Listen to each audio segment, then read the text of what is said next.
I never planned to care about anyone again. 3 years in the belly of a Vorkai trade ship will do that to a person. 3 years of recycled air that smells like copper and machine oil. 3 years of sleeping on a metal shelf they call a bunk. 3 years of being referred to by a number instead of a name. My number was L7. I answered to it the way a dog answers to a whistle. Not because I wanted to, but because not answering had consequences I had already learned to avoid. My name is Kale. I was 26 years old when they took me.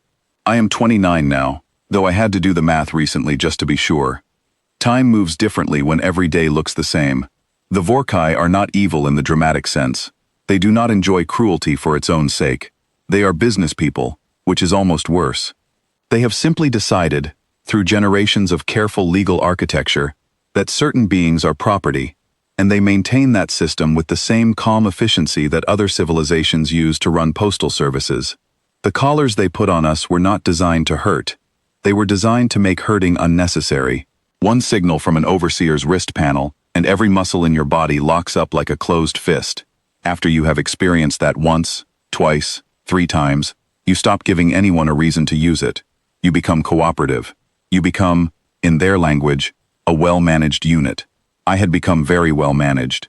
I worked in the lower cargo levels, moving freight containers, running inventory scans, doing the kind of work that required enough intelligence to be reliable, but not enough freedom to be dangerous. I kept my head down. I ate what they gave me. I slept when the lights dimmed.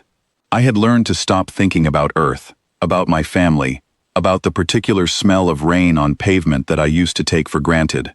Thinking about things you cannot have is a slow way to destroy yourself, and I had decided, somewhere in the first year, that I was not going to let this place destroy me.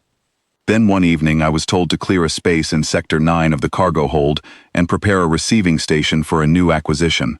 I assumed it was equipment. I moved the containers, set up the environmental controls, and waited for the delivery crew to arrive. They came in with a transport pallet, and on the pallet, secured with 3 separate restraint bands, was a living person. She was tall, taller than any human I had seen, nearly 2 meters, with silver skin that caught the cargo hold's yellow light and gave it back as something softer. Her eyes were closed. Her hands were folded in her lap as though she had arranged them there herself and decided that was the most dignity she could hold on to. She was a Thani. I had seen a Thani once before, briefly, at a transit station, and I remembered thinking they looked like someone had taken the concept of grace and made it anatomical. This one was wearing the remnants of what had once been very fine clothing, now torn at the sleeves and collar. They locked her cell and left. They did not explain who she was, or why she was there. She was cargo. Cargo does not come with explanations. I stood there for a moment longer than I should have. Then I went back to work. Her name, I learned, was Sarava. I learned this not from any official record. Labor slaves do not have access to cargo manifests, but from a fellow worker named Doss, a Crethian whose green-scaled skin had gone dull from years of indoor labor. Doss had been on this ship for 6 years, and knew things the way old prisoners always know things. Quietly, usefully, without making a show of it. A Thani memory keeper, he told me one evening, while we cleaned the floor of Cargo Bay 3. The last one, apparently. Carries her whole species' history inside her nervous system. Songs, languages, records going back thousands of years. The Vorkai have no idea. They just see something rare and beautiful, and priced accordingly. Where is she going? I asked. Noble auction in 3 weeks. Some collector will put her in a room and show her to dinner guests. I said nothing. I picked up my cleaning tool and kept working, but something shifted in me that evening, something small and quiet, like a gear clicking into a new position. I started walking past her cell on my evening route. I told myself it was not out of any particular feeling. The route was not significantly longer. It was simply a thing I began doing. The first few nights she did not react. She sat in the same position, hands folded, eyes open, but pointed at something that was not in the room. I had seen that look before. On other slaves, on myself in the reflective surface of a corridor wall during my first 6 months. It is the look of someone who has gone somewhere else inside themselves because where they actually are is unbearable. On the 4th night I left a piece of real food near the cell grate. Not the protein blocks they gave us, but an actual piece of preserved fruit I had found in a damaged supply container. I set it down without comment and kept walking. When I passed the next night, it was gone. I left other things after that. A strip of heat cloth, a small piece of smooth metal I had found, which had no practical use but had a pleasant weight to it. Things that said, without saying anything, that someone had noticed she was a person. On the 9th night, she spoke. "You are wasting things on someone who is already gone," she said. Her trade tongue was careful and precise, the grammar of someone who had learned it from books rather than conversation. I stopped walking. "I have heard that before," I said. "Someone said it about me once. Did not seem to take." She looked at me for a long moment. Her eyes were pale gold, which I had not been close enough to notice before. "You are the human," she said, as though she was confirming a fact she had already noted in a private record. "Kale," I said, "not L7. That was how it began. I wanted to be honest about what it was and what it was not. It was not a love story in the way that word usually works, sudden and bright and full of grand declarations. It was slower than that. It was built from small nightly conversations through a cell grate, from her teaching me fragments of a Thani memory song, and me humming them back with complete technical incompetence. She found my inability to carry a tune genuinely amusing. The first time she laughed, it startled us both. She pressed her hand over her mouth, as though the laugh had escaped without permission, and then she looked at me with those gold eyes, and something in her face was different, less distant, more present. I was, somewhere in there, falling for her. I was also, simultaneously and without announcing it to anyone, mapping the ship. This is a human thing that I have tried to explain to non-humans, and largely failed to communicate. When we start to care about something, we get focused, not emotional, not dramatic, just quietly, persistently focused. I began paying attention to the guard rotations the way I had once paid attention to nothing. I noted which corridor sensors had a 2-second blind spot when the ship's ventilation cycled. I found the slave collar override panel behind a maintenance hatch in Corridor 7. I found the emergency pod bay at the rear of the ship. I did all of this while continuing to be a perfectly cooperative, well-managed labor unit.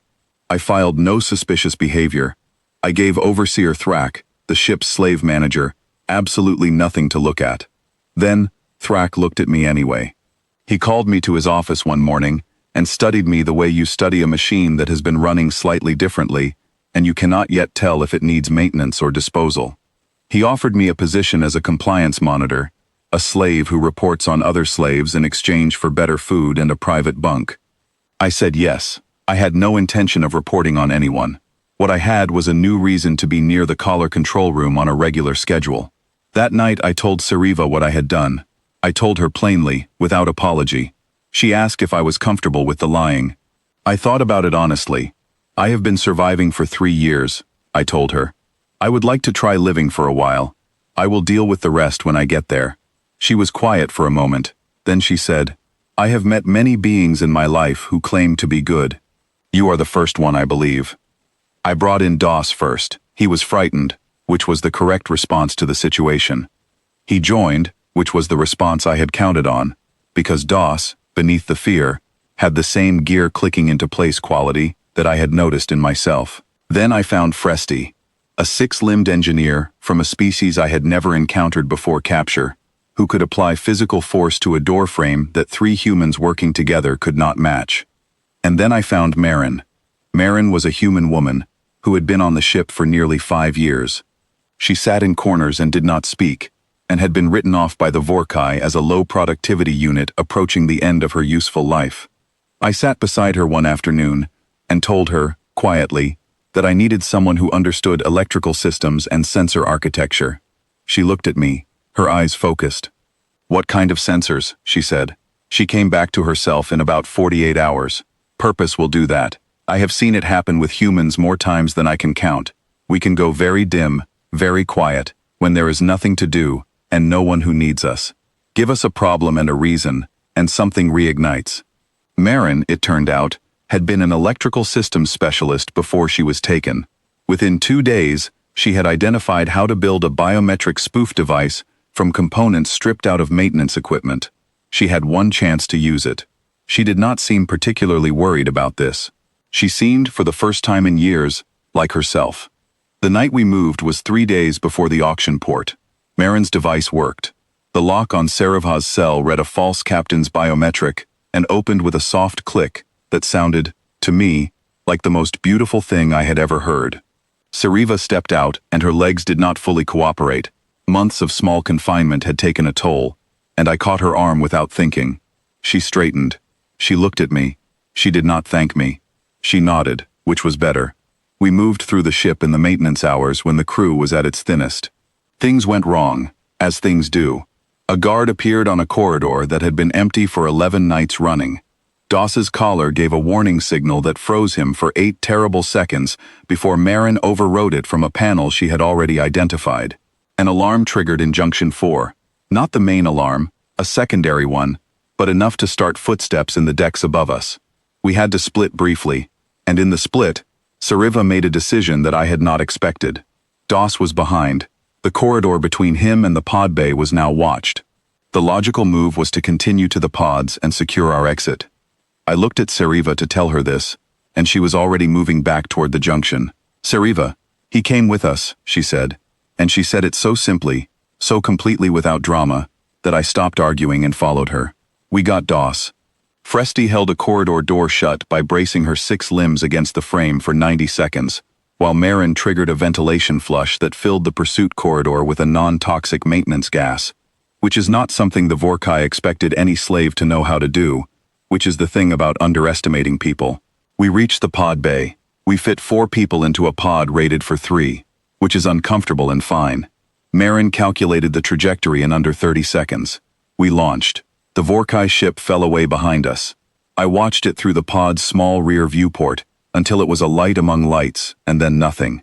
Sarivha, beside me in the cramped dark, began to hum. It was the first memory song she had ever taught me, the one I had been mangling faithfully for 2 months. Doss, who had heard it through the grate without knowing what it was, picked up the next phrase. Then Fresti joined with a low harmonizing note that none of us had asked for and that somehow fit perfectly. I did not sing. I cannot sing. But I listened, and the archive continued, and that felt like enough. The Conclave way station was bureaucratic and slow, and exactly what we needed. We were processed as escaped slaves, a recognized status, with actual legal standing, which the Vorkai could contest, and the Conclave would take 3 years to resolve, by which point we would be long out of reach. I filled out a truly remarkable number of forms. I turned out to be very good at this, which surprised me, and surprised no one who actually knows humans. Sarivha became, within days, a diplomatic emergency. Scholars arrived. Officials arrived. Everyone wanted something from her. She navigated it with a quiet authority that I recognized. It was the same posture she had used in the cargo hold. Hands arranged for maximum dignity. Eyes focused on something that was not the room. I found her sitting beside me on a hallway bench one evening, which was where I had been sitting because I had not slept properly in 4 days. She said the Athani language had no single word for what I had done. Not rescue, not love, not payment of a debt. The nearest phrase translated, roughly, as one who witnesses and refuses to look away. I told her that was a great many words for something I had mostly done out of stubbornness. She said, "Yes, that is also accurate." I did not go back to Earth. Earth was complicated. Humanity was in the middle of messy negotiations with half the galaxy, and I no longer entirely recognized the world I would return to. I stayed at the way station for a while. I filled out more forms. I learned more Athani memory songs, badly, consistently, without improvement. I was, for the first time in 3 years, doing something I had chosen. That, in the end, is what freedom actually feels like. Not loud, not triumphant. Just the quiet, ordinary weight of a decision that is entirely your own.